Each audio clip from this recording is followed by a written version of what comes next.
Welcome to Haggy Reads for You on Wolf Spirit Radio. Colleen, Haggy, reads children's stories for the wee ones up to the teens. She also reads books for grown-ups. Tune in, kick back, relax, and listen in. You're listening to Wolf Spirit Radio.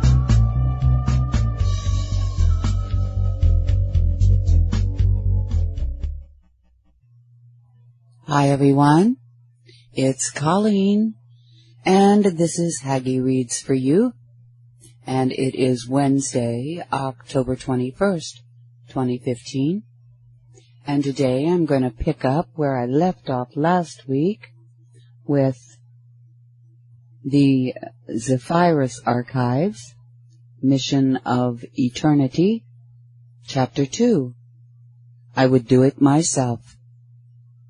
It's such a summery spring day, Pontius observed. I'm going to enjoy living in this dry climate. He maintained a leisurely gait, flanked by Zephyrus on his right and Roshaya on his left, with two aides trailing behind.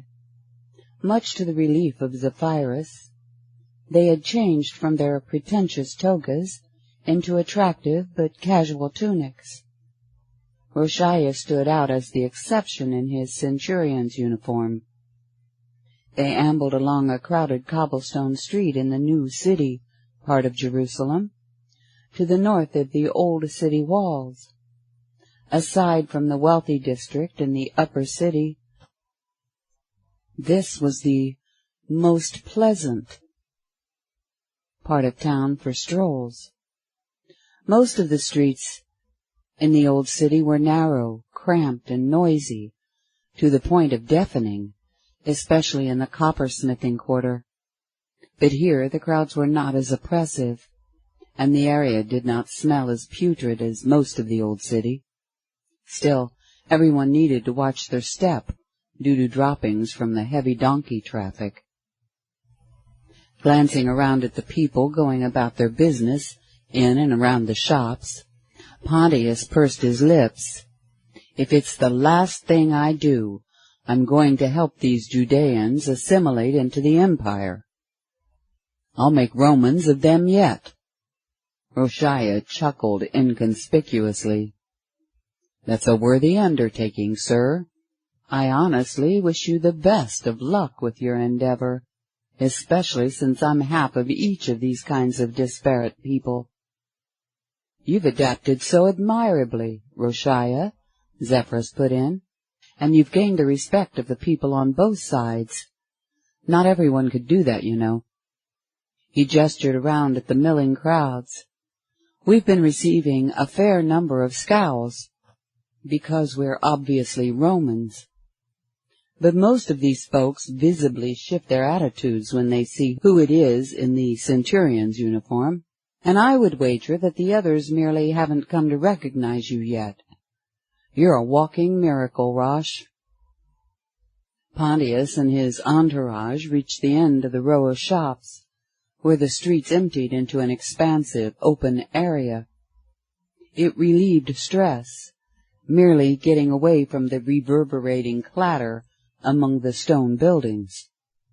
In the open space, boulders and occasional trees were scattered across the uneven ground. Here and there clusters of men gathered, engaged in energetic discussions. A few fanatics perched themselves on the tallest boulders and were preaching death, doom, and destruction, regardless of whether they had an audience. Every so often the general hubbub was punctuated by someone shouting. It would be best if we kept a respectful distance from these Judean debating societies, suggested Pontius. Let's meander through the less active parts of the area.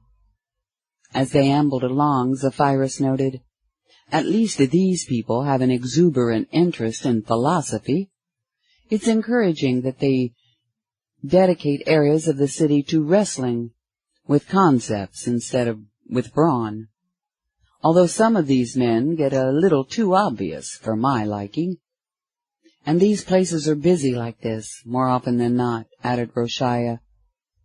You have your share of snobs, intellectual bullies and fanatics, but most of these men are quite sincere in seeking the meaning of life. Their minds are reasonably open, and they ask lots of thought-provoking questions. But quite a few of them seem to be a little too fond of arguing, for the sake of arguing. They approached a spot where the ground gently sloped into a wide, shallow ravine that held a gathering of more than 100 people.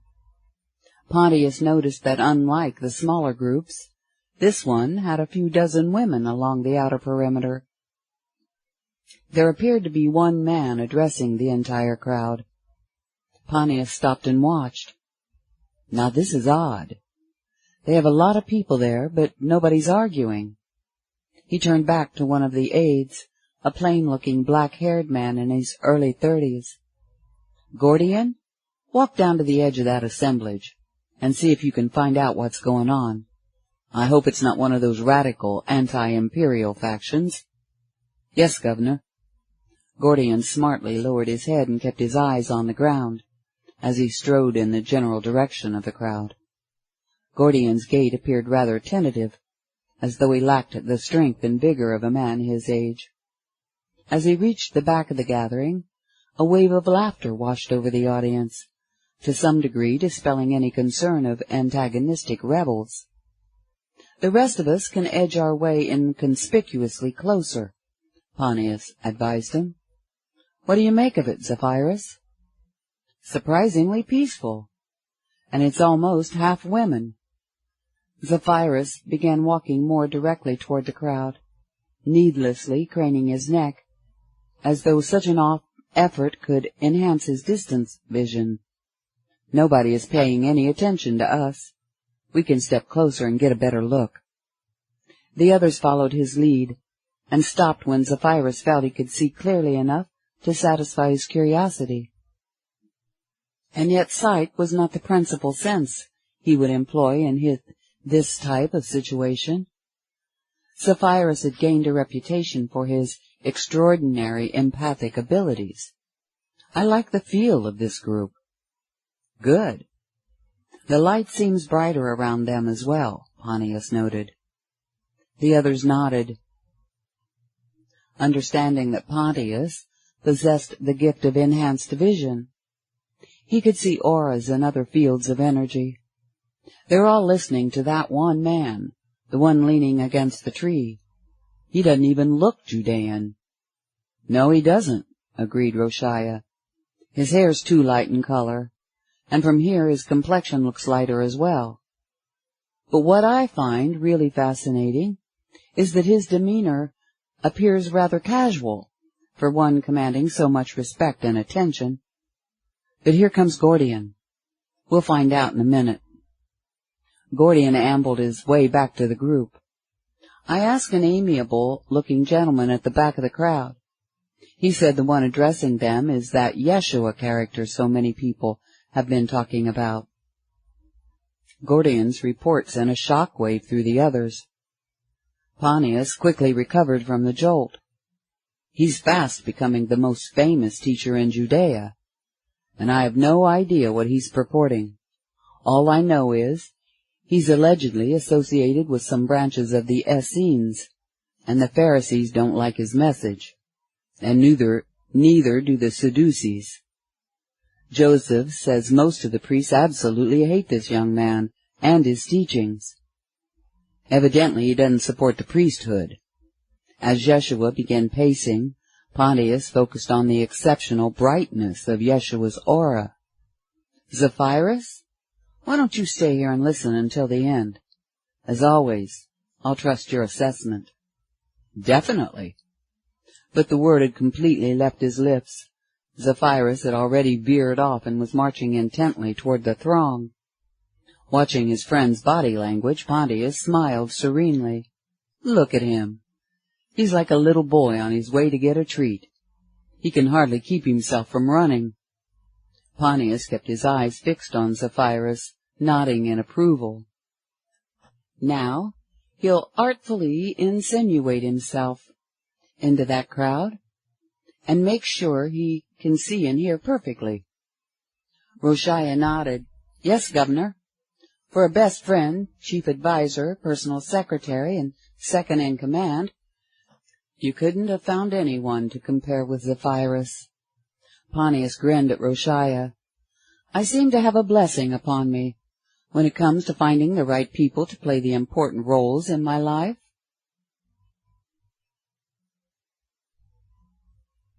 You're another prime example, Roshaya. Pontius graced Roshaya with a smile of genuine gratitude. Now, let's head back to the palace. Pausing to watch Zephyrus weave his way into the audience, Pontius felt a wave of excitement, intermingled with concern and overshadowed by mystery. I have a vague feeling of premonition. This hardly ever happens. Yes, it's usually Zephyrus who demonstrates presentiment. Roshaya pondered. Like that night in Caesarea, when we went down to investigate the commotion on the docks, he could feel the presence of those robbers hiding in the corner of the warehouse, and he instinctively knew our strategy. Ah, yes, he can smell a trap. Resuming his leisurely pace, Pontius shook his head in wonderment. That night in Caesarea gave you an idea what Zephyrus can accomplish on the battlefield. He always knows every move his opponents are going to make. The only fear I would ever feel for his life is betrayal by someone trusted.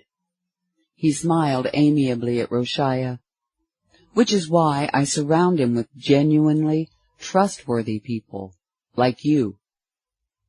As Pontius had predicted, Zephyrus immediately melted into the audience. Someone was asking a convoluted question, but Zephyrus could not catch the gist of what was being said. After picking out a few words, he realized he needed to shift his thinking into Aramaic. He sidled into a satisfactory position in the midst of the people standing toward the rear, but spotted an open space among those seated on the ground closer to Yeshua. Zephyrus instantaneously planned his route and swiftly wended his way forward to sit cross-legged without obstructing anyone's view. Now, at the range of a dozen paces, Zephyrus gauged Yeshua's physique at slightly above average in height, medium build. Bluish-gray eyes accentuated a handsome face with rather long features. Fine sandy-brown hair fell in the shoulders of his off-white cloak. Although he wore a full beard, Yeshua kept it moderately trimmed, striking a sharp contrast with so many of the bushy blackbeards in the crowd. He carried himself with a countenance of relaxed confidence. Zephyrus had no trouble hearing Yeshua's answer. Yeshua spoke with a gentle authority in a pleasant voice that carried effortlessly to everyone around. We cannot speak without revealing our inner philosophy, Yeshua told the man who had posed the question. You have just revealed to the rest of us that you regard happiness as an external phenomenon, largely beyond your control. But I say to you that happiness is a choice. We are free to choose our responses to everything in life. We are free to create happiness within ourselves, independent of our lot in life. Have you not seen happy slaves? Have you not seen miserable masters? Both have made choices. Perhaps they are not aware of it in those terms, but they have chosen. Yeshua paused and smiled kindly upon the questioner. In and of itself, the soul is a happy entity. The soul doesn't care if its earthly body lives as a slave or a master. It only longs for its chosen experience in this life.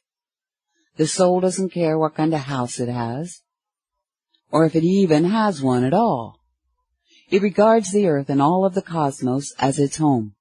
The soul doesn't care how much money it has, or if it even has any at all.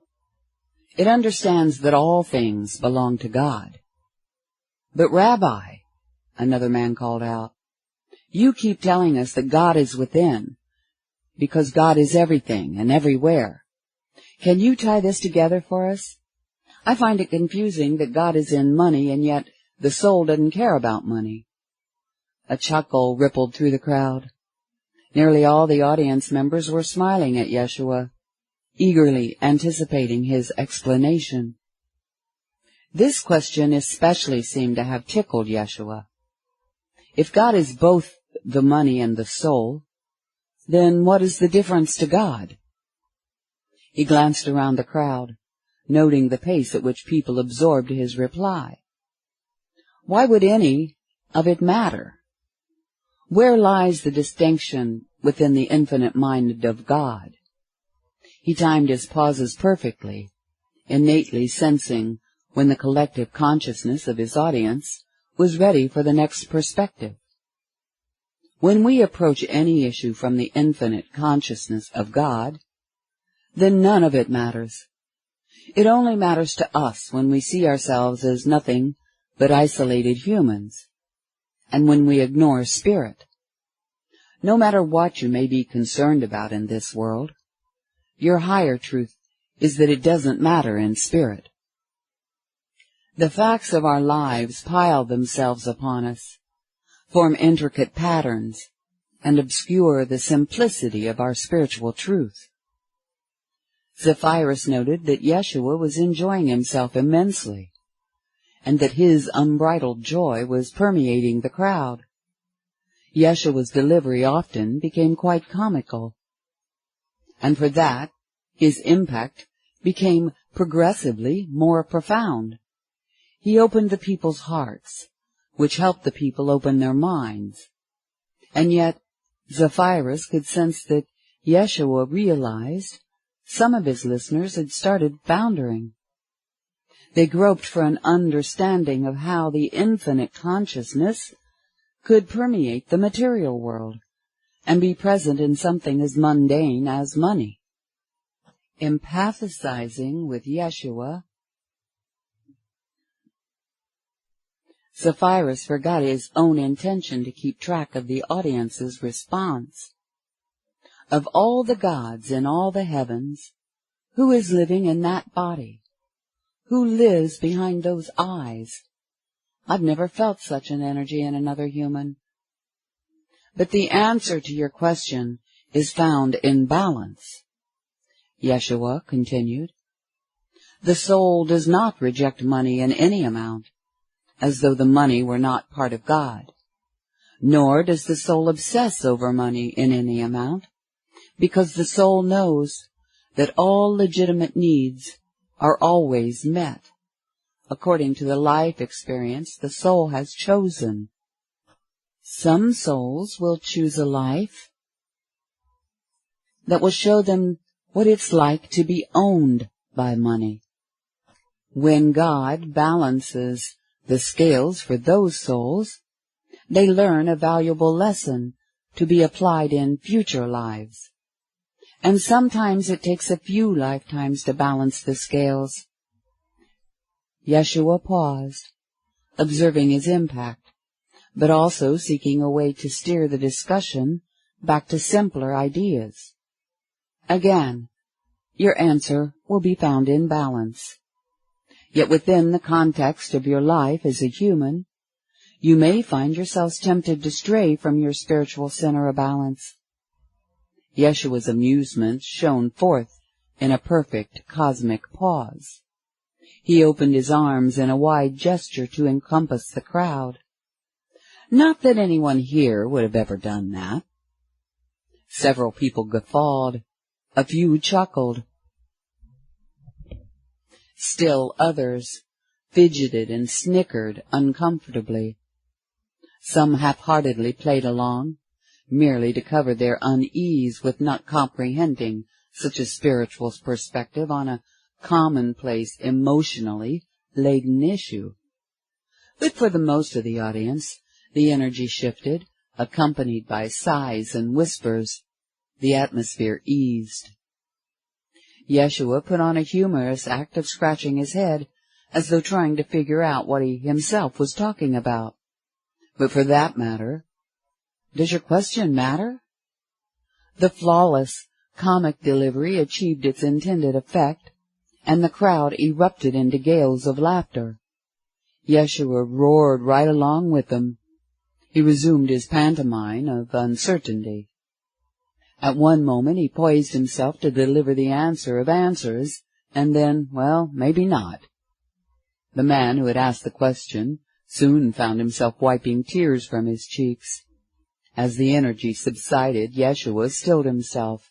A compassionate, yet entertaining expression crept over his face. On one level, you've asked a simple question about an everyday part of life. On another level, you've delved into a philosophical question that has no clear-cut, pat answer in the external world. The answer can only be understood in its wholeness, when viewed from the level of the soul itself. And for the vast majority of people, it requires years of spiritual practice to attain soul consciousness. To attain soul consciousness, we need to transcend the consciousness of the body, the consciousness of the emotions, and even the consciousness of the mind. We need to drop all of our baggage at each of those levels to enter the realm of the soul. We deny ourselves entry unless we can live unencumbered. Yeshua heaved a sigh and pantomimed a removal of baggage from himself. He vocalized a whew as he pretended to wipe sweat from his forehead. Looking over to the man who had asked the question, he continued, For many people, attaining soul consciousness takes years, or even decades.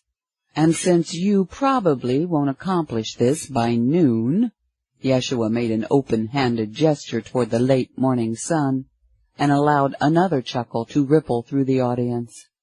It might behoove you to begin with simpler principles. Using your current approach, it's more like you're trying to dig a well from the bottom up. As the following wave of merriment subsided, an older man raised his hand. Rabbi, what would be the simplest principle where we could start? Love, Yeshua replied without hesitation, and choice. We can all choose to walk the path of love. We have all grown up in a world rooted in fear. Even if you choose to stay on the traditional path, which is fear, you're now consciously choosing that course. The path of love will lead you step by step into the realm of the soul. The path of love will lead you assuredly into the kingdom of God, because God is love. Follow the path of love, and you will become love.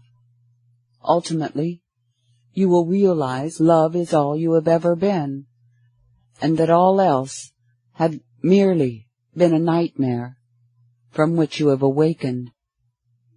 The same older man raised his hand again. Rabbi, would not the path of love have to begin here in the realm of fear? If God is infinite, and if God is love, then God is truly in everything. Since there isn't any place love doesn't reside, it would mean that the path of love begins right here, right now, in the midst of the nightmare. Yet, as murmurs of understanding and appreciation filled the air, he addressed the man who had spoken. You speak from the wisdom of age. The experience of life has tempered you. So now you are ready to assimilate the wisdom of God. Yeshua cast a fiery gaze around the audience. Consider this. You have never been off the path of love, because the path of love is everywhere. In this very moment, you stand on the path of love. Now you can choose to walk the path of love. In a way, Many of you are already walking the path of love.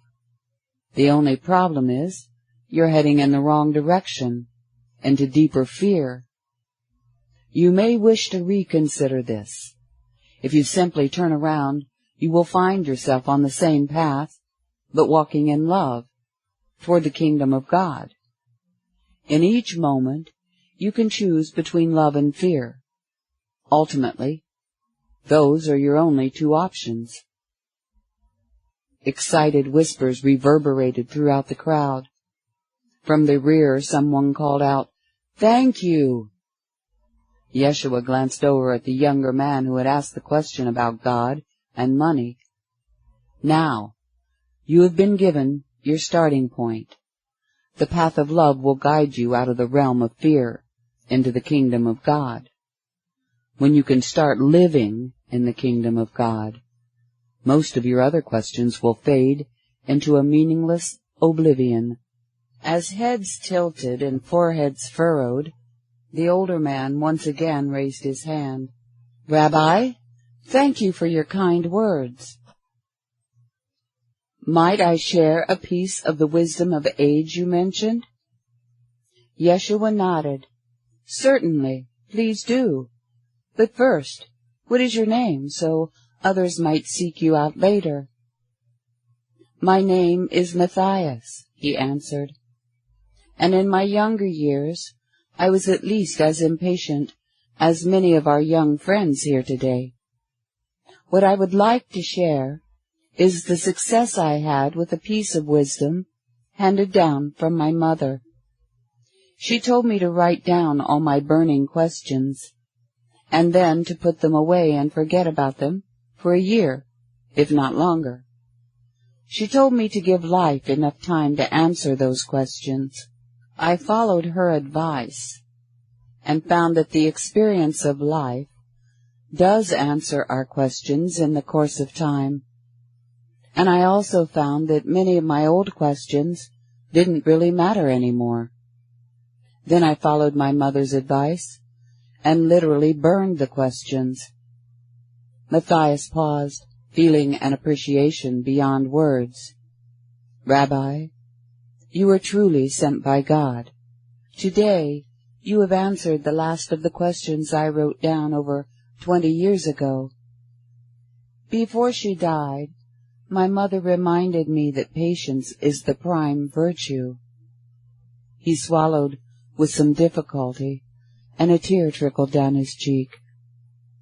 "She told me, never stop asking the questions, Matthias, but always allow time for the answers. And here today, I see that the answers to all questions reside in you. I know nothing of your history, but I know that at some point in your life's journey, you chose to walk the path of love. It is abundantly clear to anyone with vision that you have completed the journey into the kingdom of God." Zephyrus had been absorbed in everything he was hearing, and was jarred when the man sitting directly on his right shouted, "God bless you, Matthias." Accolades poured forth. All around Matthias, hands reached out to rub his back and shoulders. Zephyrus noticed that Yeshua was among those wiping away tears. He is truly touched, so moved. This Yeshua character is a genuine master. His sincerity cannot be called into question. "But I confess," added Matthias with a grin, "I'm jealous that you accomplished your spiritual journey at such an early age." Matthias grabbed a lock of his grayish-white hair, extending it forward so he could playfully frown at it. "Some people wake up earlier in the morning than others," Yeshua responded casually. "But even though your face is lined and your hair is gray, you have awakened. If you observe the people in the streets, you may realize that most of them are sleepwalking through life. There are souls who will never awaken in this lifetime, and in many cases, not for lifetimes to come. Can you not give yourself credit for the very feat of awakening at all? Ah, thank you, Rabbi, replied Matthias, now feeling light-hearted. And as a result, in my next life, I will be able to wake up earlier. Matthias glanced around, exhibiting a silly grin. That will give me a lot more time to be frustrated by the sleepwalkers. Such a blessing! Zephyrus found himself laughing along with everyone else, appreciating the exchange between Matthias and Yeshua. To honor one so great, and yet to joke with him. I like this Matthias. Yeshua let everything settle into an atmosphere of anticipation, as all attention returned to him. Now we can feel the next wave of questions approaching the shores of our reason. So, I will swim out to meet those questions floating on the waters of life. There are many, far too many, whose lives are anything but pleasant. And yes, it often seems beyond all hope. With open hearts, on behalf of each other, let us recognize that we are all experiencing the consequences of our previous choices. In the same way, our future selves will experience the consequences of the choices that we are making now. Another artful pause, as the compassion radiated out of him. We have many friends who have made choices without consciousness, without love. Some of those choices were even made in other lifetimes, and their effects have come full circle to be resolved in this life. But an essential question arises as consciousness dawns in our present circumstances. Yet another of those intense, palpable pauses. Yeshua's face displayed a kind of love these people had never known. The question is, what will we choose to do in this magical moment, in this eternal moment, in this powerful moment, which is all we have? We no longer have the past, except as a memory. But right now we can choose to learn from our past, and we can draw from the vast reservoir of its lessons.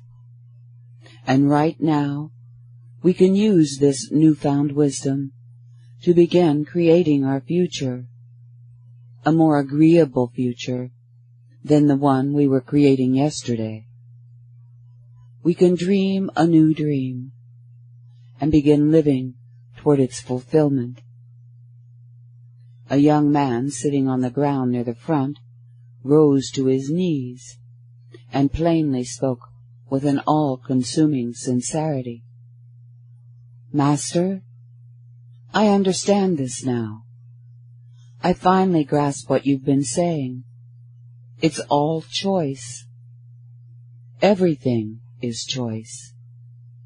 And each of us lives at choice every moment of our lives. I've never thought of choice as a creative force, but it is. Yeshua literally appeared to glow. Zephyrus blinked his eyes a few times, but the yellow golden light around Yeshua's head could not be blinked away. It's a halo. I thought only Pontius could see like this. It seemed that Yeshua's entire body smiled with pure delight as he addressed the ardent young man. Yes, now you can understand this teaching with your mind because you've accepted its essence with your heart. True understanding resides in the heart. It is your heart that serves as your seat of motivation, not your mind.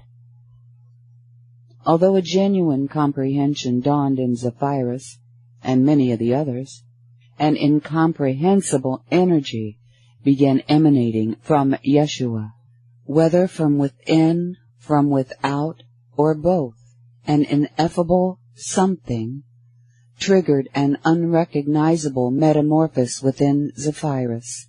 He entered a perceptive state, at once familiar and strange. At some point in his existence, perhaps in early childhood, he could see, hear, feel, and think with this degree of electrifying clarity. Here, in the presence of Yeshua, Zephyrus could suddenly sense everything far more acutely than he had been able to at any other time he could remember. A part of him even thought he should be frightened, but his fear lost its power and went numb. Zephyrus felt as though the entire universe could now communicate through the sound of Yeshua's voice. The light of heaven shines through his eyes. As though employing some arcane artifice, Yeshua amplified the mysterious force he radiated. Eyes widened throughout the crowd as people came to feel this magical essence in the atmosphere.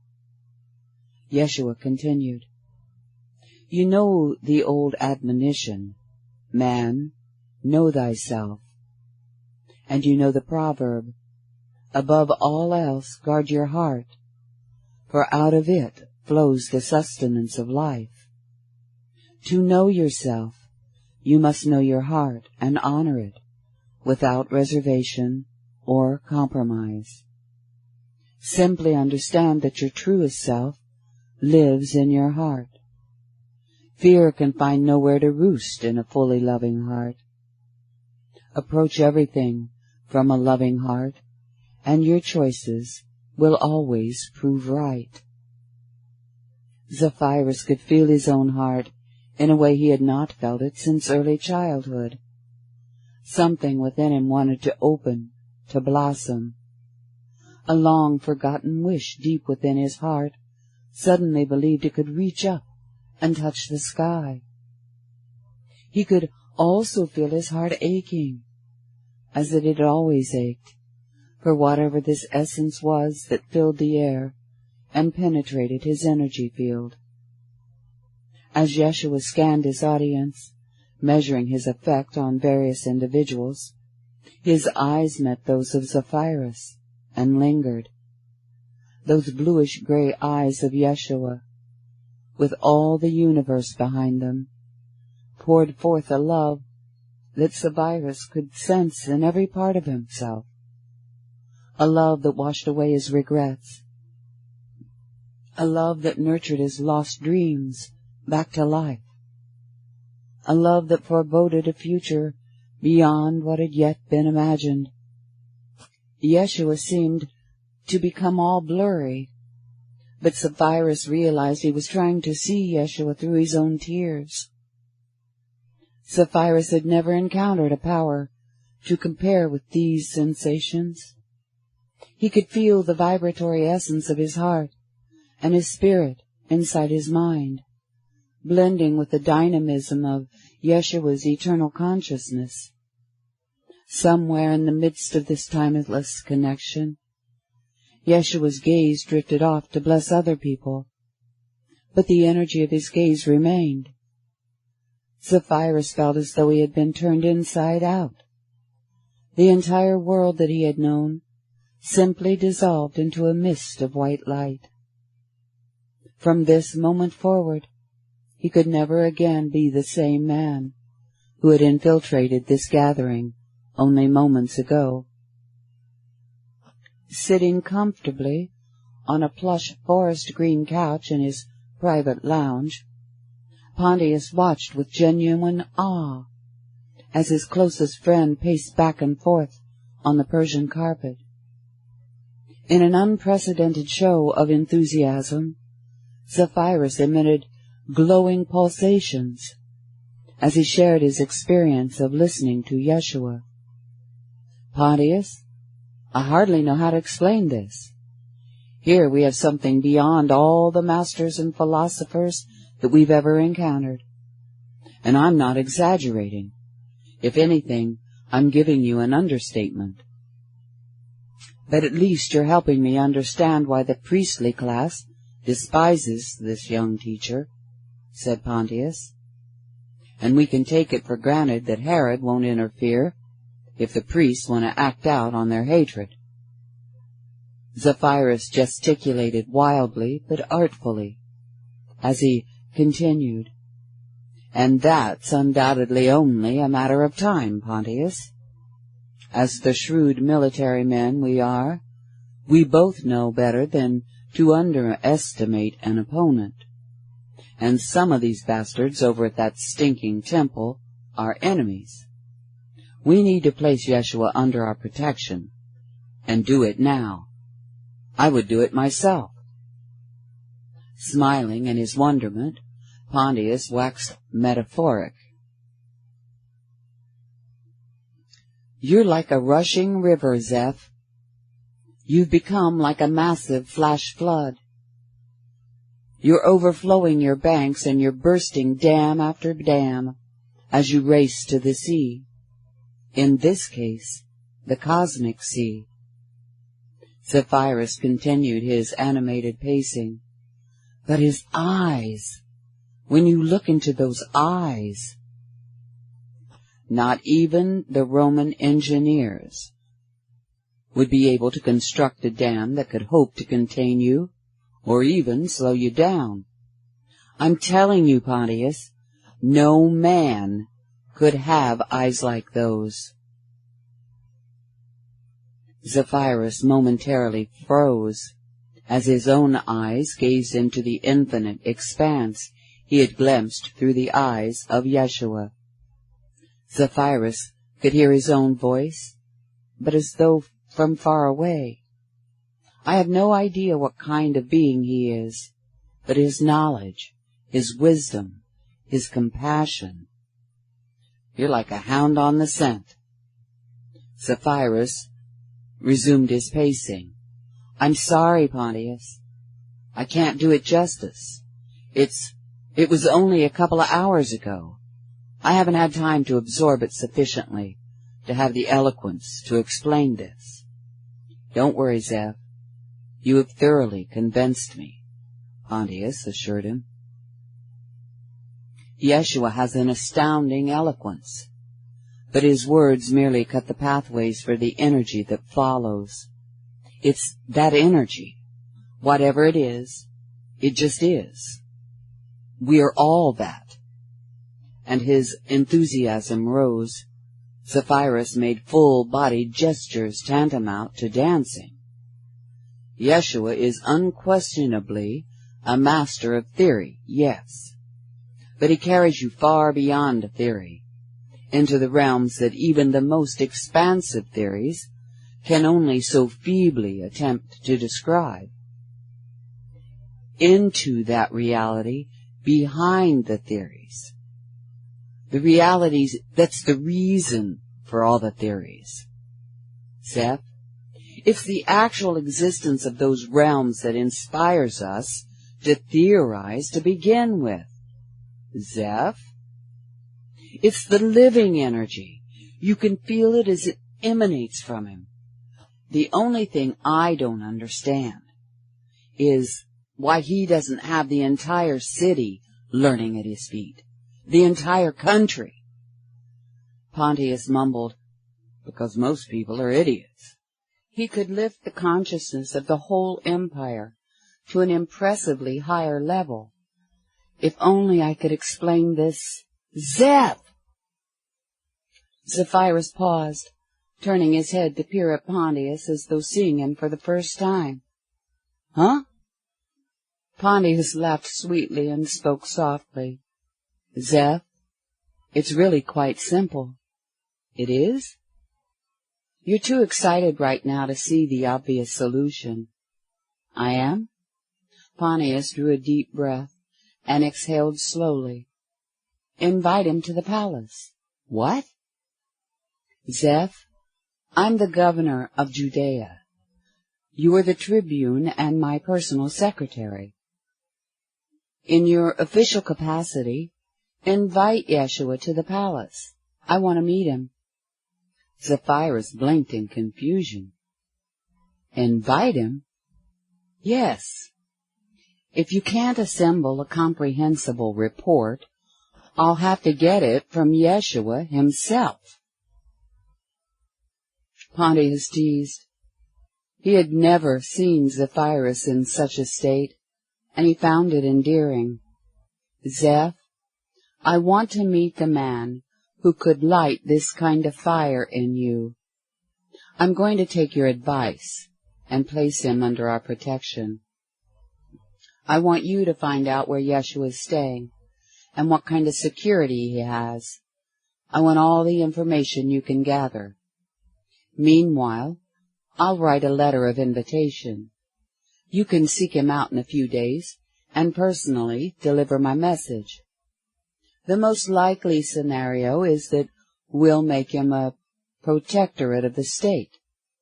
But I have to meet him first."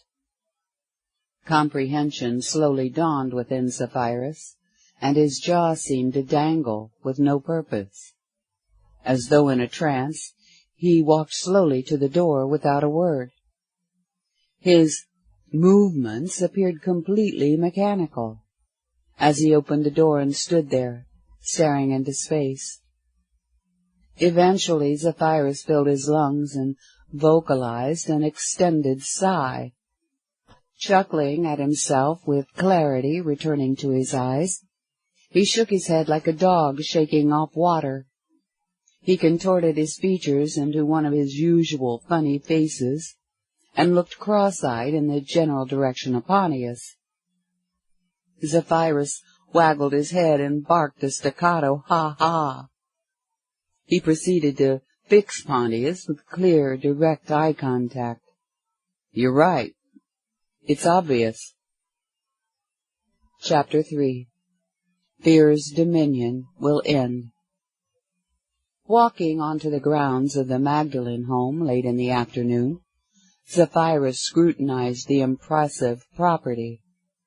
Immaculate and fertile, he observed with the luxury of space.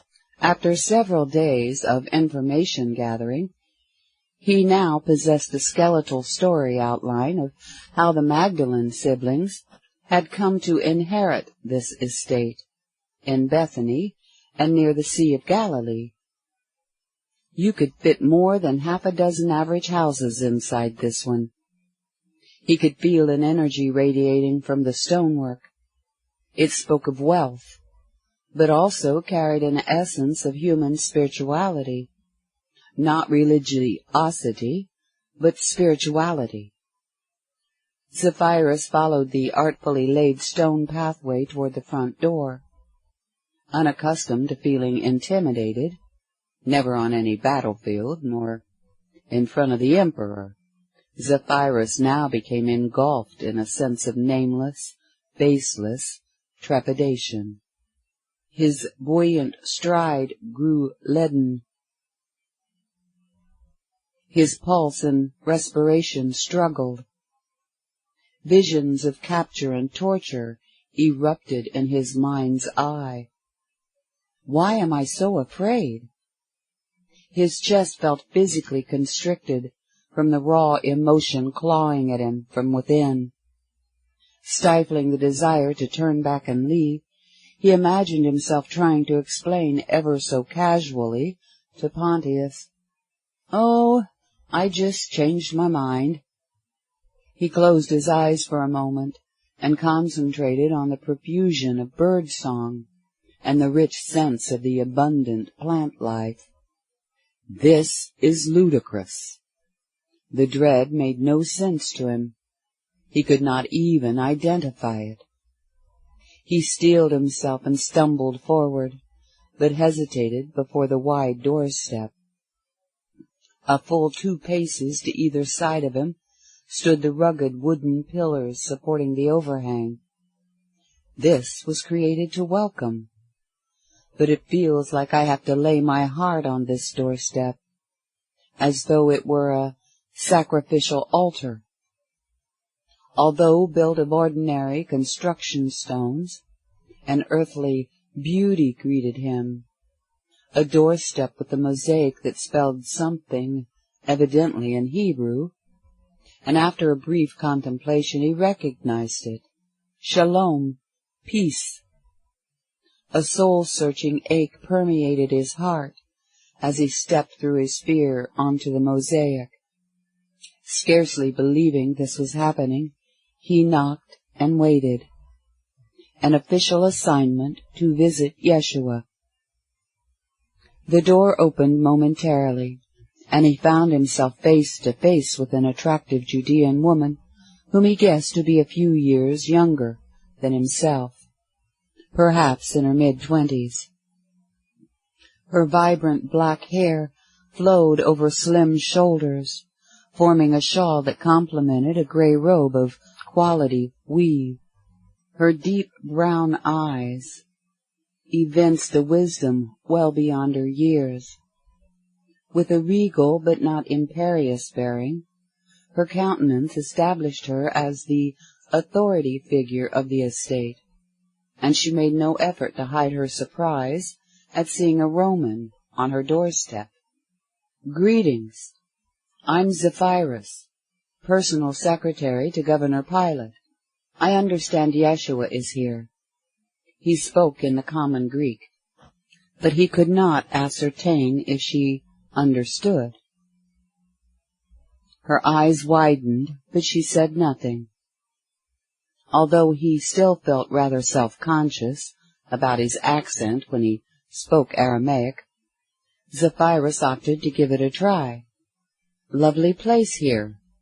He turned at an angle that at once allowed him to gesture towards the grounds, and, more importantly, helped him appear non-aggressive. "I love the pomegranate trees, and the fig trees especially." He glanced back at her, hoping for some sort of response. Her eyes narrowed. "Are you the Roman who came to our meeting last week?" Her tone conveyed a careful neutrality, a concern without hostility, and she used the common Greek. Zephyrus wavered briefly, and decided to switch back to Greek. "Yes, I am." He swallowed uncomfortably, wishing he could put her at ease. For that matter, he wished he could put himself at ease. Yeshua was quite impressive. Actually, he's beyond impressive. "Is this official business?" she asked. "Well, yes and no." "I sound so stupid." As he looked imploringly into her eyes, it occurred to him that he was being assessed by a woman with deep insight into human nature. "Actually, the governor did send me, so I guess the answer's probably yes." He let her see that he was every bit as uncomfortable as she was. As an astute observer of the human condition in his own right, he clearly discerned there would be no charming this woman. She could only be genuine, and hope his true nature would be found acceptable. Finally, her expression softened, and she moved back, opening the door wider. "My name is Martha. Please come in." Swallowing even harder, he managed to say, "Thank you." Zephyrus stepped into a sizable room with fine furnishings and lush plants. The 2 couches and 4 padded chairs did not rival the luxury of the palace, but the quality of workmanship was undeniable. Wealth without pretense. It's all practical. Sturdy textiles, all in earthy tones. He consciously drew a slow, full breath through his nose and savoring the fragrances of aromatic oils. "You have a beautiful home inside and out." He caught himself almost saying, "like you," but he felt a clutching sensation in his chest and kept his silence. He knew one of the worst impressions he could make with foreign men would be to barge in and start chasing their women. He simply looked into her sharp, dark eyes again, and allowed her, even invited her, to see through the windows of his soul. She certainly did not shy away from his eyes. "Was your visit last week official business as well?" He said yes, as though making a confession. Martha apparently achieved satisfaction with her assessment. She visibly softened overall, and lightly stepped into a nearby archway. "Come to the dining area." For the first time, Zephyrus realized that there were other voices in the house. An archway. That's not typical Judean architecture. He followed Martha in the direction of the other voices, and admired the grace with which she moved. He was making an assessment of his own. He could only think, "Oh my," as he watched her from behind. Zephyrus attempted to emulate the softness of her tread.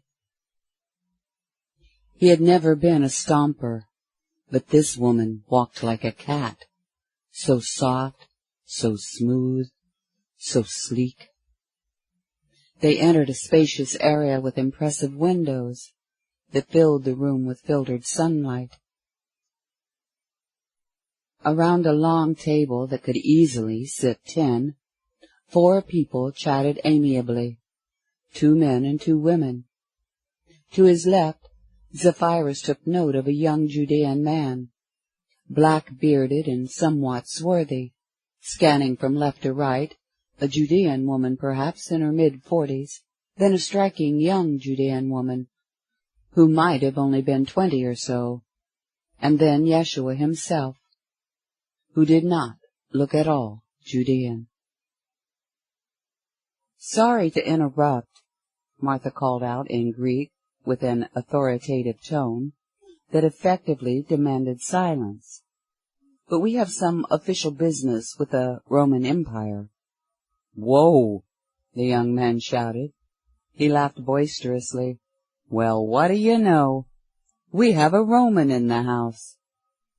Martha eased her way to the left and circled around the table toward the young man. "Everybody, I want you to meet Zephyrus, personal secretary to Governor Pilate." "Whoa! An important Roman, no less." Stopping behind the brash young man, Martha ran her fingers through his shoulder-length black hair. "Zephyrus, this is my younger brother, Lazarus. He shows a lot of bluster, but deep inside, he has a really sweet heart." She reached over her brother's shoulder and patted his chest. Lazarus shook his head. "It's not true, Zephyrus. I'm a vicious beast. Beware of me." Lazarus proceeded to guffaw rather obnoxiously at himself, and Zephyrus discerned that Martha's depiction had pinpointed the overall personality of her brother. Not very disciplined either, came to mind, and deep in his cups, no less. It seemed such a waste, not to mention an insult, to become inebriated in the presence of Yeshua. Martha moved behind the mature-looking woman with the graying hair. "This is one of our dearest friends. Her name is Joanna." As Martha laid her hands on Joanna's shoulders, Joanna reached back and gently stroked one of Martha's hands. Joanna met his eyes with a calm demeanor. "Hello, Zephyrus." Perfectly straightforward, no animosity, only friendliness and curiosity. The younger woman had already stood up and was moving around the table to greet Zephyrus. "And that's our little sister, Mary." Mary boldly walked up to Zephyrus, placed her hands on his upper arms, and kissed him on the cheek. "Greetings." She stood back and peered fully into his eyes. Her beauty registered with him as utterly exotic, but he did not feel the same energy he felt with Martha. and yet a profound soul recognition filled his awareness. Mary smiled easily and sweetly. "You're welcome in our home. I'll get you a plate and a cup. You can join us." As Mary went to retrieve the items, Yeshua moved around the table and greeted Zephyrus with a strong hug and a light kiss on the cheek. Yeshua stepped back and held Zephyrus firmly by the shoulders, and also made eye contact. And what a pair of eyes! "It's good to see you again," Yeshua said, with a simple air of reassuring friendliness. He patted Zephyrus on one shoulder, turning to indicate a chair for Zephyrus to take. To Zephyrus, it felt as though he were melting into the chair. Lazarus let loose another crude outburst. "What? You mean you two know each other?" He stuffed a piece of bread into his mouth and mumbled something that sounded vaguely like, "That's unbelievable." "We met in the new city last week," Yeshua told him. "You did?" Lazarus made some unintelligible grunting sounds. "Wait, are you the Roman who slipped into our meeting last week, in the middle of Yeshi's talk?" "Yes, he's the one," said Martha, resuming her place at the table between Zephyrus and Lazarus. "Zephyrus joined our meeting last week at the behest of Governor Pilate, and he's also here right now at the behest of Governor Pilate." Lazarus looked over at Zephyrus and seemed to focus on him as though he were an exotic creature from a faraway land. "Governor Pilate? What does he want with us?"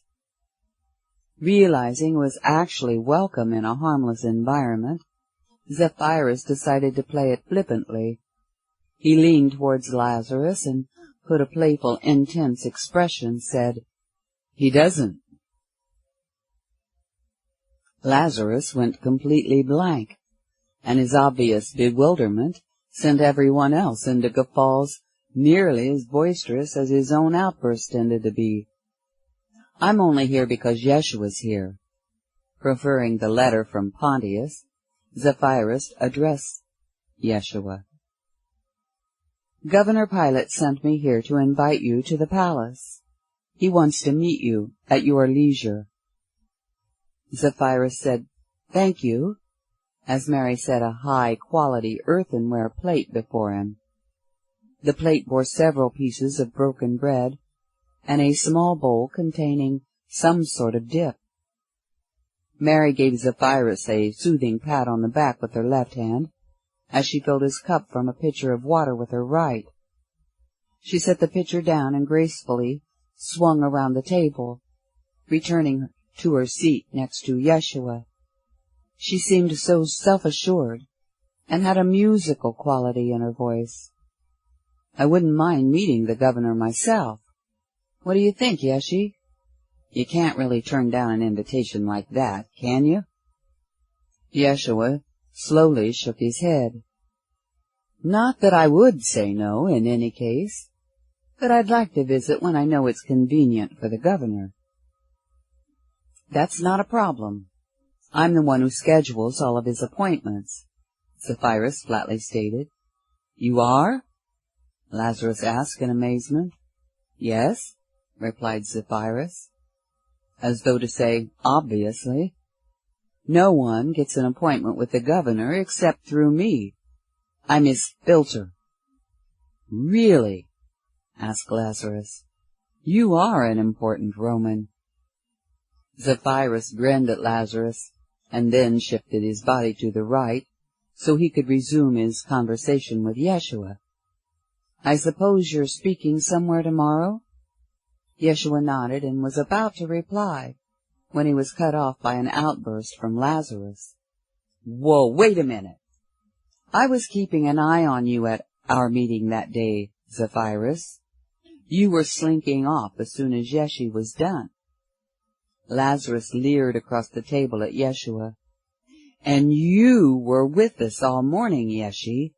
You two didn't meet each other. You never even talked to each other." Without shifting his body, Zephyrus glanced over at Lazarus with a comically quizzical expression.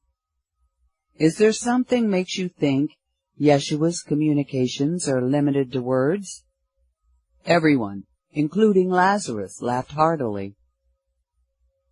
Martha reached over and patted her brother's arm. "How sad you would need a Roman to remind you of Yeshua's exceptional abilities." The others lost themselves in another wave of giddiness, and Lazarus scratched his head, playing up his role as the fool. "Yes, well, at least it's an important Roman." He raised his cup toward Zephyrus and then drank robustly. Stealing a glance at Martha, Zephyrus could see that she wished her brother were drinking water instead of wine.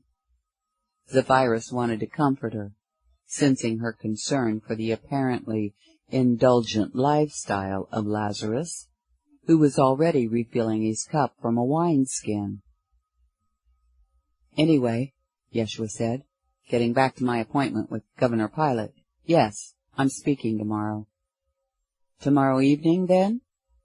Zephyrus offered. "Or in the afternoon, if you're only speaking in the morning?" "There aren't any other appointments at the governor's palace?" asked Martha. "That seems a bit odd. You would think the Praetorium would be one of the busiest places in Jerusalem, especially with the governor here for the Passover holidays."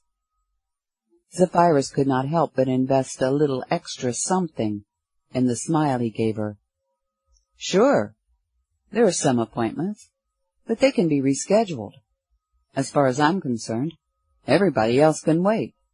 If I feel like being extra polite, I'll send out notices."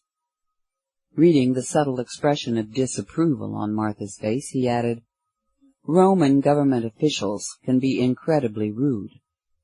It's not uncommon for people to have appointments, only to get rebuffed at the door and be told to make another appointment, and all on a whim. At least here, we would have a legitimate reason." He could see that Martha remained unmoved. "That was meaningless drivel, and she knows it." Zephyrus cleared his throat and tried to repair his damage. "But I would send out notices so no one would be inconvenienced." "That fell flat on its face, Zeph. You're an idiot." With a sense of desperation, he reached within himself for something to salvage the situation. He instantly hit with an honest answer. "Come to think of it, the only business coming in tomorrow could be handled by the governor's aides. I wouldn't need to change the schedule, merely shuffle the personnel." Dear God! He wanted to please this woman. And believe me, I would be doing the governor an immense favor. It would relieve him of tedium, and he really wants to meet Yeshua. Can you blame him? Obviously not. Easing her expression, Martha looked inquisitively at Yeshua. What do you think of this? Now you even have the Roman governor willing to arrange the affairs of the palace for you. Mary leaned over and snuggled up to Yeshua. I, for one, am not in the least bit surprised. Zephyrus observed the way Yeshua shared affections with Mary. Oh my God, they're lovers. If you can wait a few days, Yeshua said, I could come over to the palace for the entire afternoon and evening. When Joanna began speaking, Zephyrus realized he had forgotten she was even in the room. This would benefit everyone, Yeshi, Joanna said softly. As a nation, we need a healthier relationship with the Romans. Whether our people like it or not, the Romans are here, and the Romans will still be here when all of us are dead and gone. More than anything, we need to find a way to avert the violence that's festering in the hearts of too many of our men. And you can do more to help than anyone else we've ever known, Yeshi. Lazarus bellowed forth another obnoxious guffaw. You wouldn't think our faith in you would extend into politics, Yeshi, but you never know. Lazarus cocked his head and grinned at Yeshua with an expression slightly beyond mere mischief. Actually, I'd like to see you replace Herod Antipas or Caiaphas or both. Neither is going to happen, Yeshua stated softly but firmly. I will never serve as a vassal ruler of any kind, nor will I become a high priest, and I'm certain that's not what the governor wants to discuss with me. Mary leaned forward and fixed her intense gaze at Zephyrus. That's not what the governor wants to talk to Yeshi about, is it? Not even close, Zephyrus replied without hesitation. A wave of relief swept over the others, even Lazarus. Zephyrus delivered the message to Yeshua in the most straightforward manner he could. Pontius is interested in your teachings. He wants to understand your philosophy. Well, that's wonderful, Joanna exclaimed. Pontius has a strong philosophical streak in him, Zephyrus told Yeshua. He's overwhelmingly intrigued, since I tendered my report after hearing you speak in the new city. Pontius? Mary giggled and leaned back against Yeshua. Do you actually call him Pontius? Outside of our official functions, we dispense with all formalities, Zephyrus explained. The reason he wanted me to serve as his personal secretary is simply because we've been best friends for more than a decade. You're the governor's best friend? Martha asked, sounding pleasantly surprised rather than incredulous. Yes. We rode in the cavalry together, Zephyrus told her. There wasn't anyone else around who had the intelligence to converse with him at his own level, so we spent most of our time together, right from the moment we met. Zephyrus dared to make full eye contact with Martha again. Pontius and I know each other's most far-reaching dreams. He held back the extra something as he smiled at her. He did not see the light in her eyes he was hoping to see. Shifting his attention back to Yeshua, Zephyrus tried to sound perfectly businesslike. I told Pontius your teachings had the potential to carry us all beyond all the other masters and philosophers that we've ever encountered. You're right about that, agreed Mary in a sing-song voice. You're a few years younger than Governor Pilate, Yeshua stated in his authoritative teaching voice, but you're his chief advisor. You've been serving as his primary source of information, insight, and inspiration for years. That's why he sent you to listen to my talk. Yeshua's bluish-gray eyes gave the impression of simultaneously looking at Zephyrus and seeing into other realms. He trusts your judgment implicitly, in everything. Zephyrus lowered his eyes and felt the others boring into him with their gazes, as their perceptions of him transformed. Part of him wanted so deeply to look into Martha's eyes at that moment, but another part of him wanted to crawl under the table and hide. He weakly murmured, Yes, that's true. The moment of awed silence was broken by Lazarus, who spoke softly for once.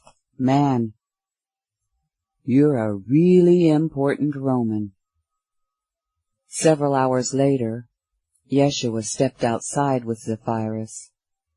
Under the stars and the moon, they could linger in their first private conversation. Why is my reaction to you so powerful? Asked Zephyrus. When Pontius and I met, We both knew we'd been together in many lives. I've never felt a stronger bond of its kind, except maybe now with Martha. Of course, it's likely I'm largely responding to the scent of a womanhood with Martha. I can also sense a strong soul connection with Mary, and it feels mysterious. But the potency of that energy with you overshadows everything else, and it doesn't feel like a typical past life bonding. And I also have a cloying sense that it involves more than you simply having attained mastership. Out here in the dark, you even seem to glow. And those eyes of yours, the eyes are the windows of the soul. So I have to wonder about this uniqueness. What kind of soul are you? You're not the first to notice, Yeshua told him, as they sauntered in the general direction of the street. But here in Judea, you're the first. That is, except for my mother. She knew beforehand. Mary and Martha noticed, but not sufficiently for them to be able to articulate it. Yet they understood when I explained.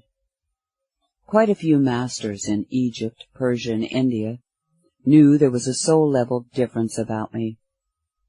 And yet even some of those masters have had trouble grasping the explanation. Most of the masters in the East wanted to believe I'm another incarnation of the Buddha. Well, that's what happens when your religions get in the way, Zephyrus muttered. Here in Judea, religion gets in the way of everything. But I don't have much religion to get in my way. How many years do you think it'll take me to come to an understanding? Years? Maybe not years. Months? Days? We'll see, Yeshua murmured. Zephyrus, I think it would be fun explaining it to you. You have an open mind, more so than anyone else I've met here. But you have to be willing to travel far, beyond the borders of your current imagination, not to mention your beliefs. Yeshua, I would love to let go and set sail on the cosmic sea, but I don't know the waters very well, and you do. I would also recommend that you keep these explanations to yourself, Yeshua suggested. Allow some time to absorb and contemplate. If you discuss this with anyone else, you will bring their energies and their limitations into it, and it would significantly impede your progress. Even Pontius? Zephyrus asked somewhat incredulously. Even Pontius, Yeshua replied. Once you have a sufficient grasp of the new concepts, you can discern for yourself whether you can explain any of it to Pontius. Zephyrus could sense a drug-like euphoria stealing over his entire energy field. A passe ad esse. Yeshua made an open-handed gesture toward the low-lying stone wall on the edge of the property. Let's sit down and discuss our possibilities. That was the Latin expression? The euphoria grew stronger in Zephyrus. Yes, a fairly common saying.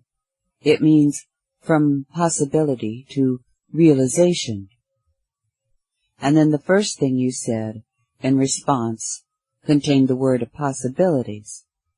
You're uncanny. I told you I would love to set sail on the cosmic sea, but those were only words expressing a possibility.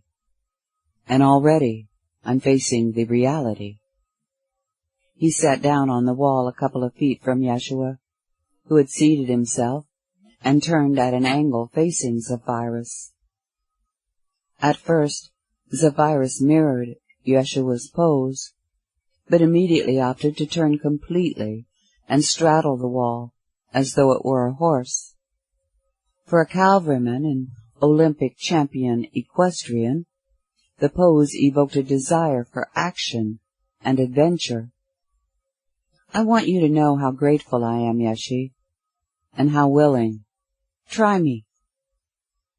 Yeshua imitated Zephyrus, shifting to straddle the wall.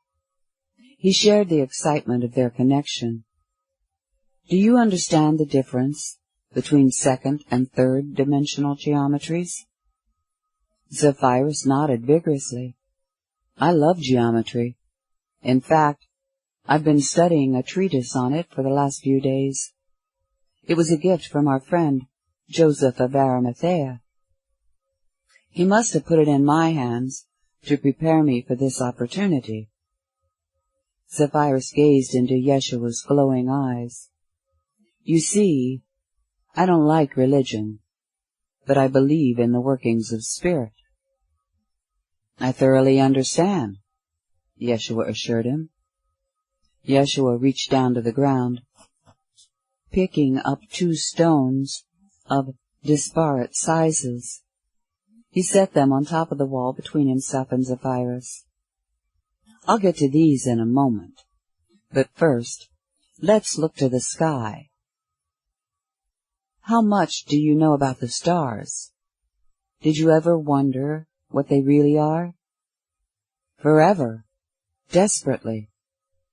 Zephyrus murmured as he glanced around at the thousands of white dots in the sky. I've heard hundreds of stories about them, but I've never sorted it all out. What's your favorite story about the stars? Asked Yeshua. Zephyrus floated blissfully back through his memories, rediscovering a lost comfort of his childhood.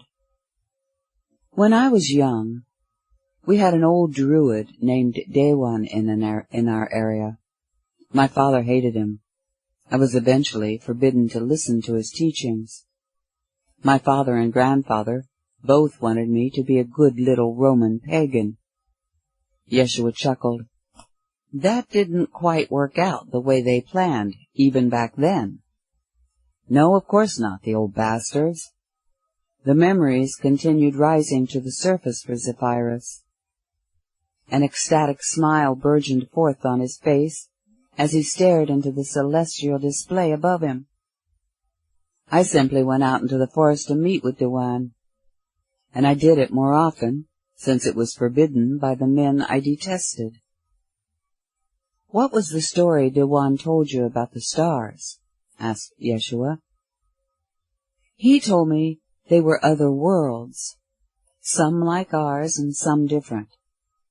And if we were in one of those worlds, we could see this one as a speck of light in the night sky from there.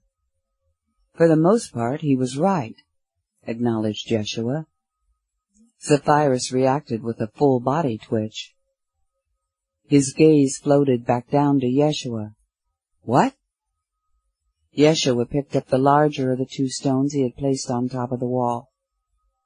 He held the apple-sized stone forth on his left palm. First, we'll talk about the difference between a planet and a sun. What shape do you think our world is? This is what I've been reading about, Zephyrus replied, and it rings true, that the earth is basically spherical. It somehow spins its way through infinite space. Apparently, there are forces of nature at work there that I don't begin to understand. Yeshua nearly dropped the stone in his surprise. He set it back down and grinned at Zephyrus. A soft white light shone in and around Yeshua's eyes, and the phenomenon did not seem to be a trick of the light due to the angle of the moon. The familiar but ineffable energy radiated from Yeshua, even more compelling than it had during his talk the previous week. What on earth have you been reading, Zeph?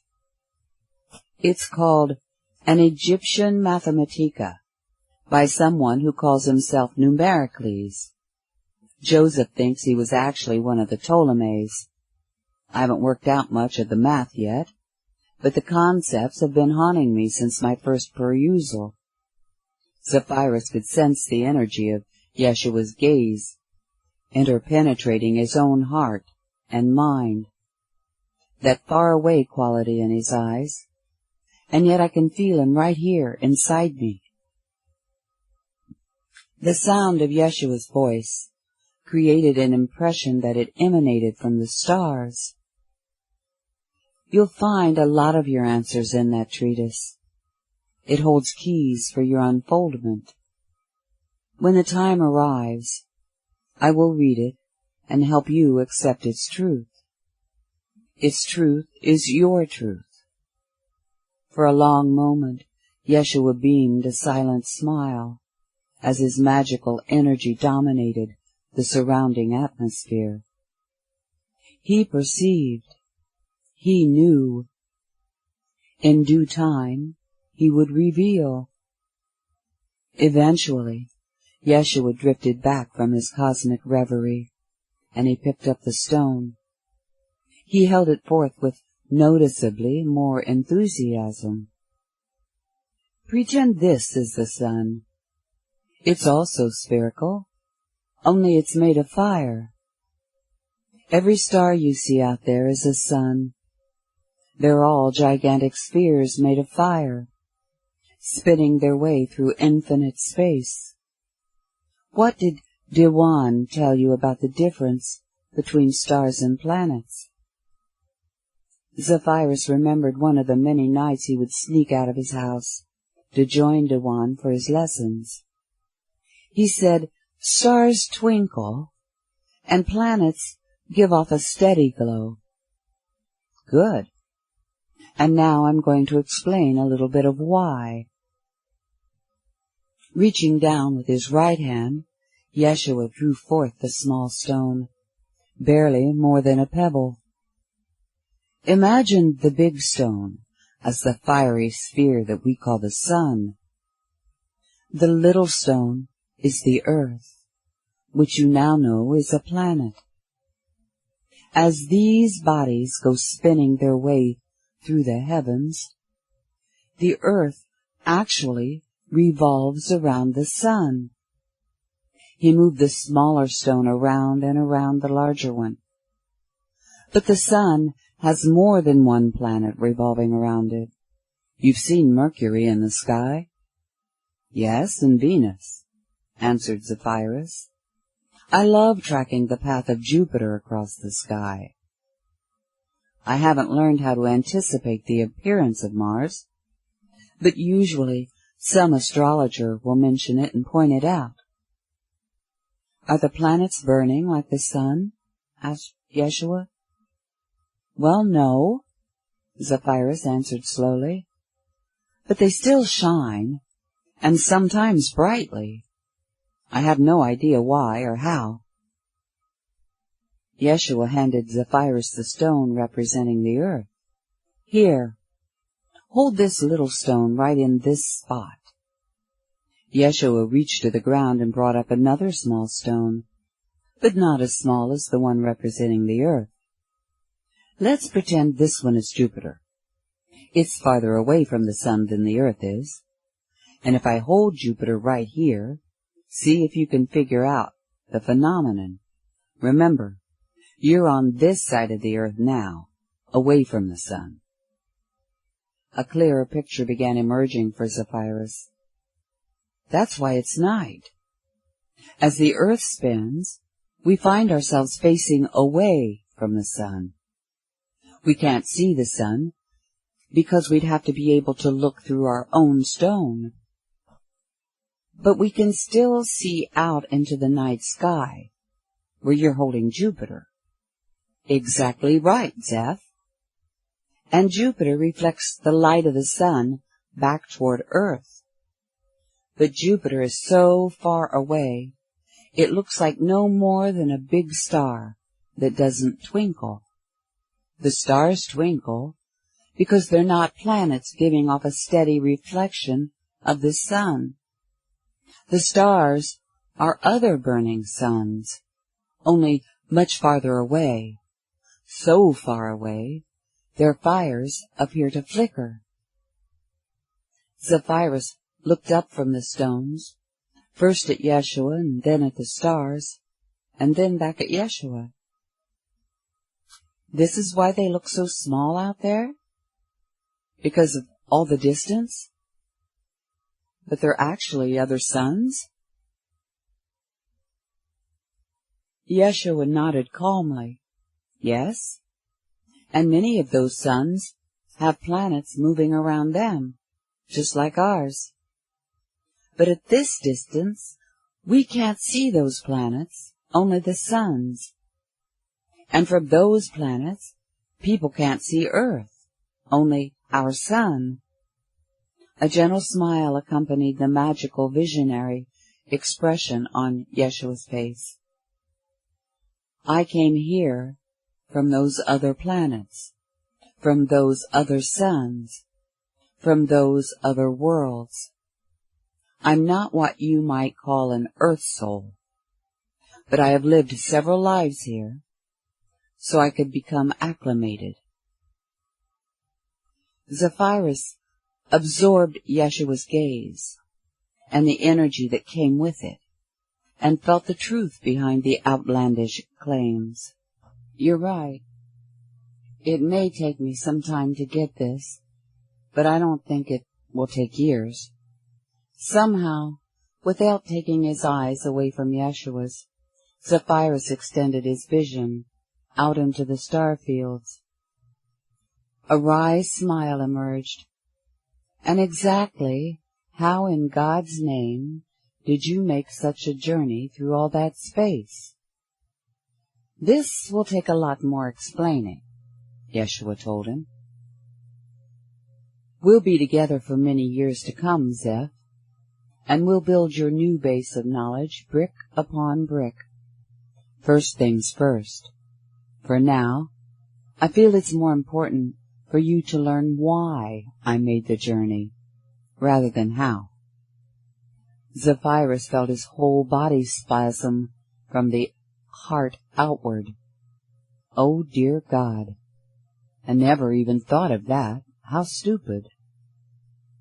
Yeshua rocked back and forth, giggling. He tossed the stones off to the side, and they clattered onto the ground. If only you could see your own innocence. Gathering his energies and focusing his attention on Yeshua, Zephyrus morphed into a picture of total concentration. All right, tell me, why? You could say I brought a gift. Obviously, and more than one. Yeshua brightened with their exchange. But one gift in particular. Your world is trapped in fear. I came here to anchor in the energetics of the antidote, divine love. Zephyrus transcended his usual thinking process and shifted into his intuitive self, the self that could sniff out a trap and strategize around in a heartbeat, the self that could cut to the heart of the problem without calculation, the self that innately knew the truth incarnate in Yeshua. Zephyrus tilted his head, narrowing his eyes. He still wanted to pacify the analytical part of himself. Anchor it in? Yeshua nodded. You've sailed on ships. What can you tell me about the anchors? When ships drop anchor, the anchors hold the ships in place, Zephyrus replied. They prevent the ships from drifting off course or running aground. And in a severe storm, they can save the ships from capsizing. Yeshua asked, Zeph, what do you think happens when divine love manifests in your world? A profound realization began dawning for Zephyrus. To stay in keeping with your ship analogy, divine love blows off course, or it capsizes.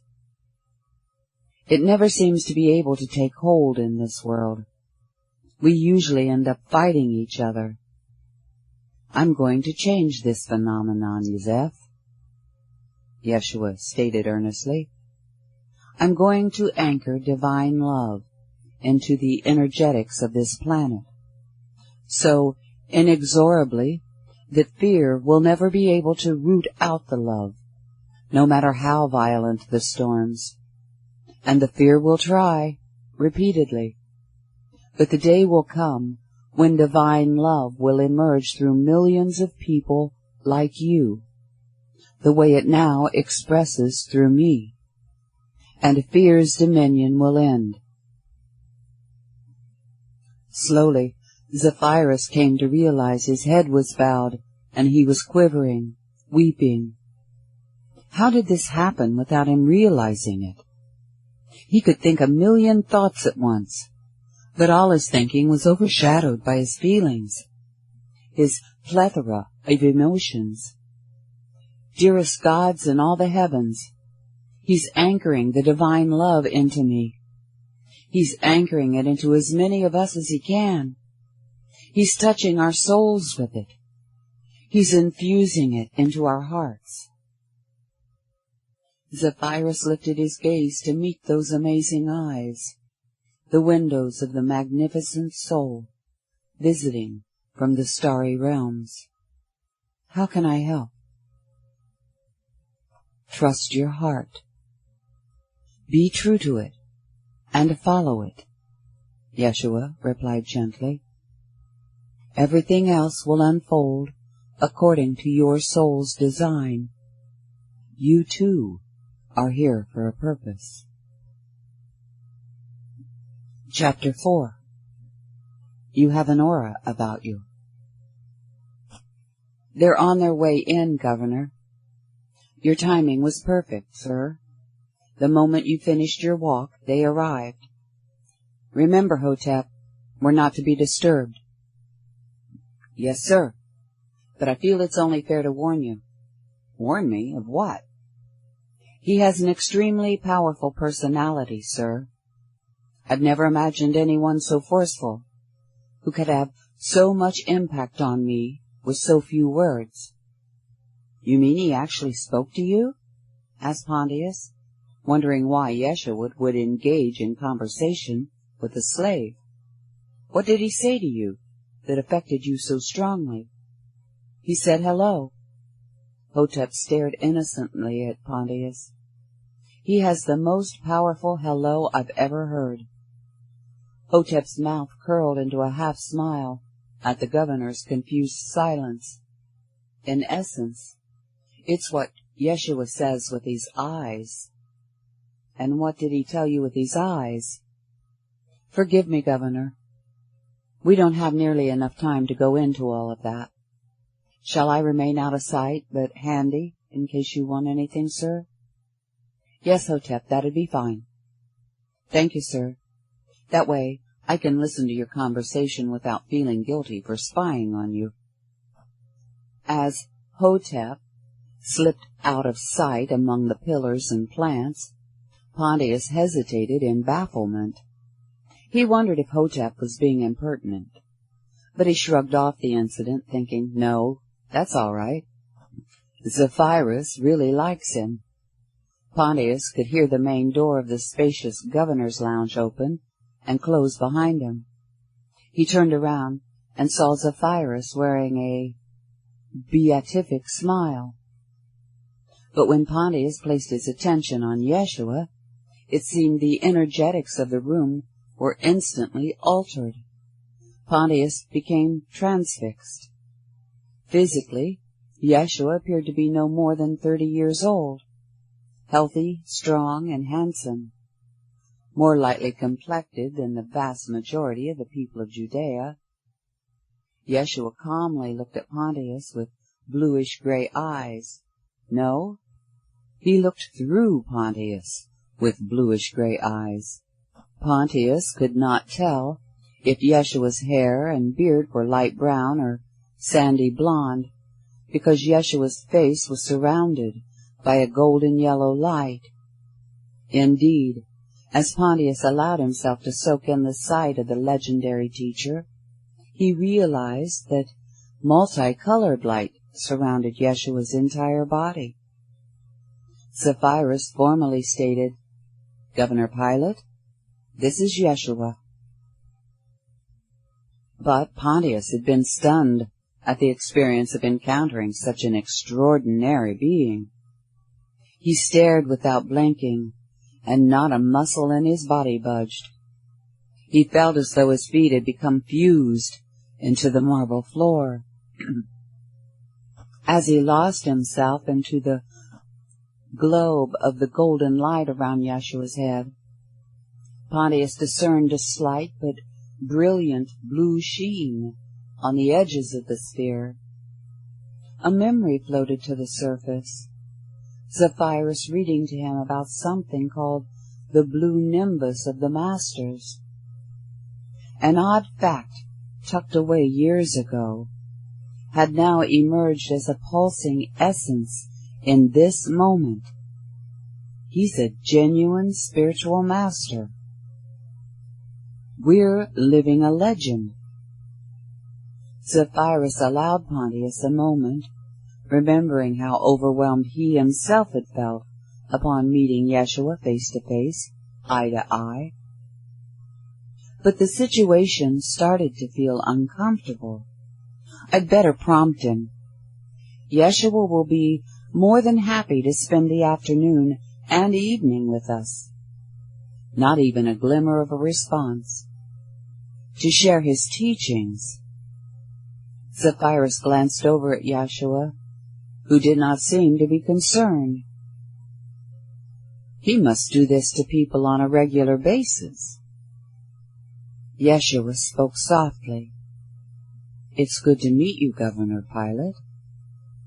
Pontius began to show some almost undetectable flickers of movement in his face, while his body stood frozen. Zephyrus had never seen Pontius in a state like this, and in spite of the assurance of Yeshua's understanding smile, it all felt a little too unnerving. In a conspicuously informal tone, Zephyrus blurted out, "Pontius, are you all right?" Pontius nodded slightly, still staring at Yeshua. Finally, Pontius drew a full breath through his nose and released the air slowly. Zephyrus wondered if Pontius had been breathing at all.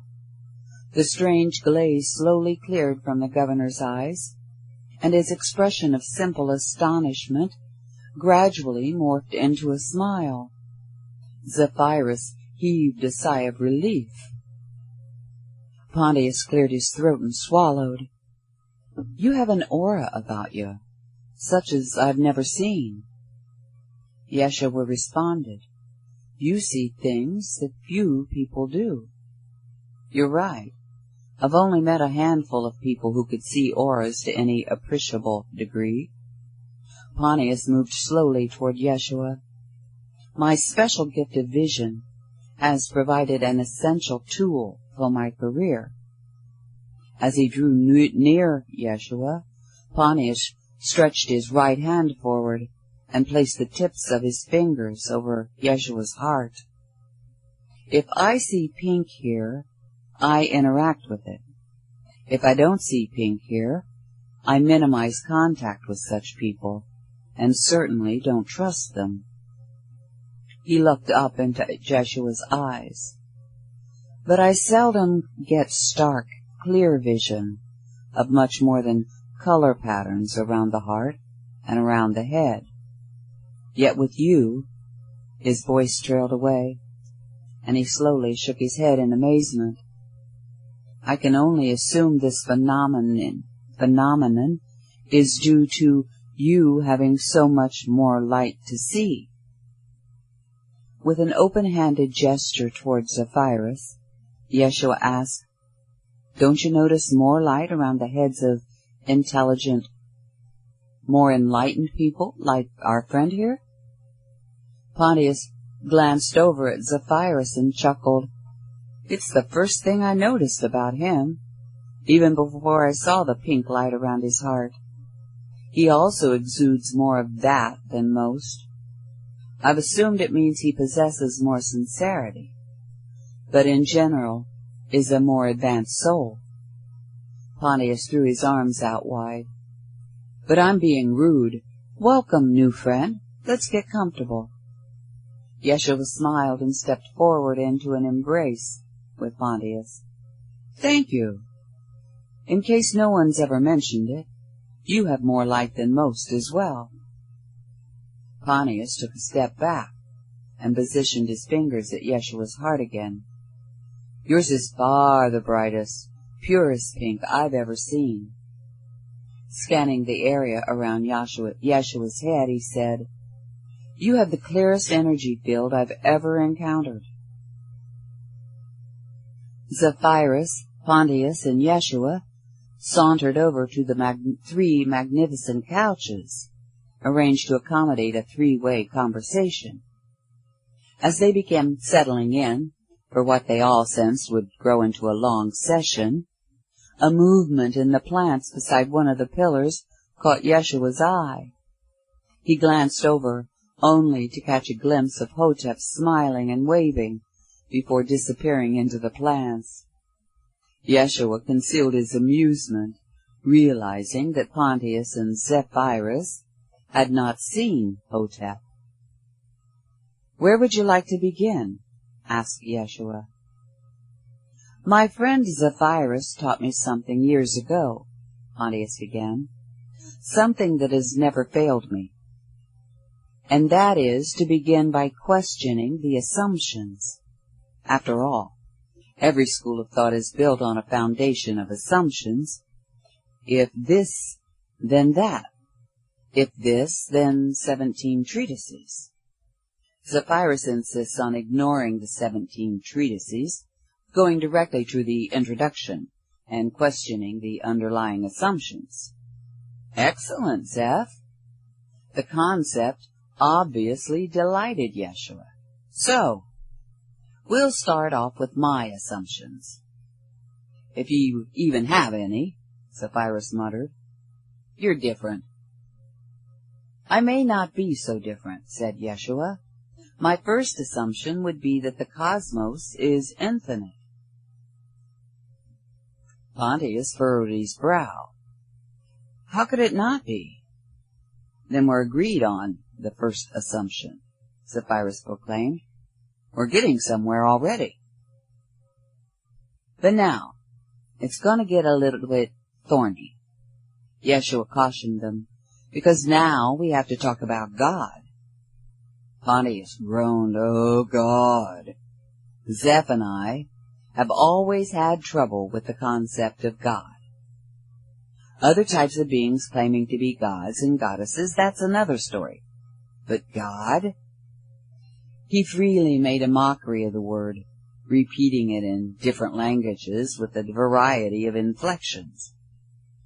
But Pontius, Zephyrus interjected, Yeshua has a completely different approach to the subject of God. Thank God, Pontius quipped. Addressing Yeshua with a deeply respectful tone, he asked, Could you please elucidate your concept of God? We always hear of God as being some external force, or, God forbid, a person, as though God were another creature, only larger and more powerful and such. But you apparently see God as the entire infinite cosmos, which would make it internal as well as external. I find the concept fascinating. But jumping ahead, we're going to struggle with any notion of the infinite cosmos existing as a single person, especially one who throws temper tantrums and murders his own children. Yeshua reared back and laughed with abandon. You mean like the common interpretation of Yahweh? Any of them, Pontius grumbled. But yes, judging by what I've heard from your priests, there's no way I could accept their version of Yahweh as God. I'm sure you're aware that they would label you a heretic and a blasphemer for even speaking the name outside the temple. They amaze me with some of their beliefs. And speaking of your priests, have you ever met your one and only High Priest Joseph Caiaphas? No, Joshua replied. I haven't had the desire to experience the displeasure. I know too much about him from my friends. I've spent most of my life out in the country, and I'm not part of the religious and political mechanisms of the realm. Did you know Caiaphas has a black heart? Pontius asked pointedly. Yeshua gave a start and focused intently on Pontius. No one has ever mentioned it, but it wouldn't surprise me. Black, Pontius repeated. He clipped his words carefully. Caiaphas is a man I will never trust. Understood. Thank you. A wry smile crept over Yeshua's face.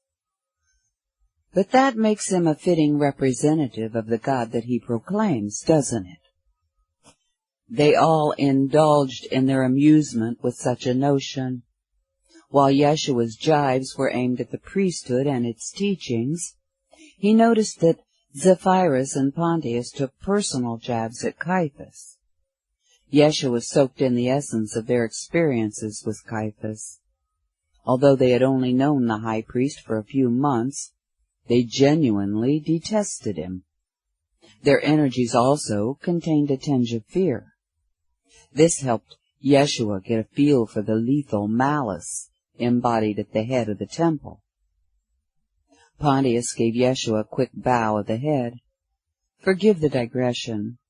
You were going to share your cosmic perceptions, which I partially understand, even though Zephyrus has been making a muck of it all. But sitting here in the presence of your light and your sincerity, I'd first like to address the issue of our black-hearted neighbor. Have you heard that Caiaphas and most of the priests already loathe you for what you're telling the people? Yeshua shifted his natural state of innocence to appear as naivety. You mean they perceive me as bad for business? More so all the time, Zephyrus plainly stated. And you know how people can react when they want to protect their economic interests from perceived threats. Yes, Yeshua acknowledged. Someday I'll have my confrontation with Caiaphas and his cronies. We'll see how the infinite spirit guides us to deal with it when it happens. In the interim, I won't allow those men to deter what spirit inspires me to do in each moment. I detect a peculiar absence of fear in you, Pontius observed. Fear is merely the lack or absence of love, Yeshua responded, and God is infinite love, which is the essence of genuine consciousness. So these are the first of my assumptions, that God is infinite, and as such, is the infinite collective of consciousness. I love that one, Zephyrus exclaimed. Everything that exists is part of God, Yeshua continued, no matter what it might look like to us. Every part of the whole must reflect some quality of God, because there's nothing else to reflect. Yeshua admired the way Pontius and Zephyrus readily absorbed these concepts. We cannot assume that every part reflects every quality of the infinite. Living in this world, we could reject such an assumption out of hand, and it wouldn't require a lot of God's intelligence to figure it out. Yeshua delighted in their soft, knowing chuckles. It follows that everything is God, manifested in different ways. Everything is God, manifested to various degrees. All righty, I'm going to have to end there, and I'll pick up next week where we left off this week. I hope you're enjoying this book. I sure am. So, I reckon I will see you same time next week. Thanks for listening. See y'all later. Bye now.